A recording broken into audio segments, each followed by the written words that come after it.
Good morning, all of you. Students, we are doing the chapter food, in which we studied about the sources, then components. In components, we studied about carbohydrate, proteins, fats, and vitamins. And today we will do minerals. There are so many minerals which are required by our body for proper growth and functioning of different organs. They are calcium, phosphorus, iron, zinc, magnesium, sodium, etc. All these minerals we require in very small amount, but they are essential for different type of functions. Now I am going to discuss about some of the minerals, their sources and deficiency disease. The first one is calcium. The sources are milk and the products and green leafy vegetable. The function of calcium is to build healthy bones and teeth. Next is phosphorus. Milk, cereals, pulses, fish and meat. These are the main sources of phosphorus, and phosphorus is also essential for growth of bones and teeth. That means calcium and phosphorus both are needed to us to build healthy bones and teeth. Next is iron. The main sources are green leafy vegetables and other green vegetables, nuts and jaggery. These are the main sources of iron, and iron is essential for the formation of hemoglobin in the blood, and deficiency of iron causes a disease named as anemia. The next one is iodine, which is present in fruits and vegetables, seafood and iodized salt. And iodine is required for the proper functioning of thyroid gland, and due to its deficiency there is a disease known as goiter. These are the main minerals. Apart from these, there are some other minerals also, and their sources and functions. Now, the next important component of our food is water. Water is essential for all vital processes of the body. It forms 70% of our body weight, and some of the function of water are: it is essential for all reactions taking place in the cells of our body. Earlier I told you that there are some chemical changes, biochemical changes takes place in our body, and for that water is essential. It helps in the removal of waste products in the form of urine from our body. Blood contains a large amount of water, and because of the presence of water, blood is able to circulate in arteries and veins, and it helps in transportation of oxygen, carbon dioxide, nutrients, hormones and minerals to all parts of the body. Next is water helps in maintaining a uniform body temperature by distributing heat. In summer, our body produces sweat, which on evaporation from the skin helps to keep the body cool. These are the function of water. Once again, it is essential for all the reactions. It helps in the removal of waste in the form of urine.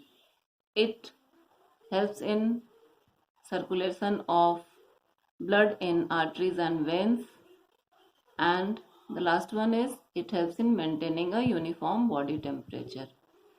Now the next component of food is roughage.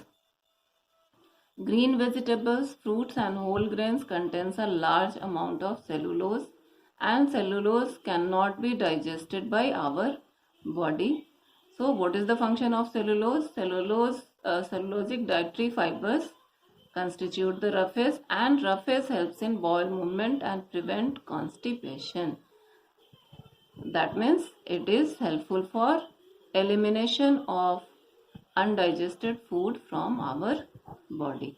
So that's all the components we have discussed. Now Students, now I am going to discuss about the mineral deficiency diseases. The first one is calcium deficiency. The requirement of calcium is much more in growing children and in pregnant and lactating mothers. It is important for bone and teeth formation, and if there is deficiency of calcium in our food, then the bones become weak and fragile. That means easily breakable. A large amount, about 94% of calcium, is used for the development of bones and teeth in our body. Blood, muscles and nerves also use it in small quantities, and due to its deficiency in the diet, contraction of heart becomes faulty and crampy pain may be felt in various parts of the body. If there is deficiency of calcium, then there may be crampy pains in various parts of the body, particularly in the large muscles of the legs. Tooth decay and general irritability are other symptoms of its deficiency, because calcium is required for the formation of bones and teeth. Next is phosphorus deficiency. Phosphorus along with calcium is needed for proper development of nerve cells, bones and teeth. It is also essential for the digestion of carbohydrates and fats. And due to phosphorus deficiency, there is loss of weight, retarded growth and general weakness. These are the symptoms of phosphorus deficiency in. Now the next is iron deficiency.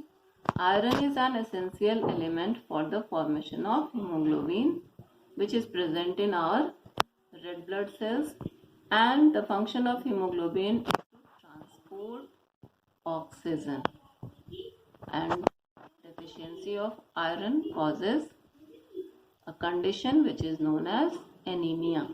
An anemic person appears pale and weak. The body shows fatigue, loss of appetite, whitening of nails and swelling of hands and feet. Next, iodine deficiency. The disease which is due to iodine deficiency is goiter, in which there is a swelling in neck region, and iodine is needed for the synthesis of a hormone called thyroxine, which is produced by the thyroid gland.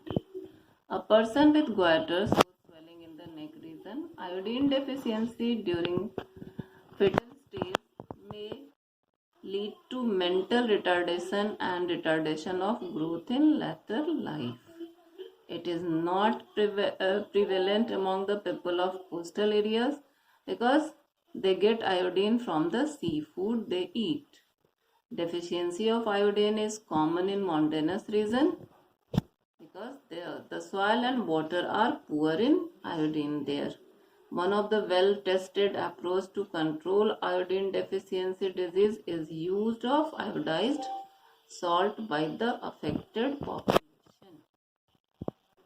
Students, we studied about the different mineral deficiency diseases, their symptoms, and how can we prevent all these deficiency. So that's all for today. Thank you. Have a nice day.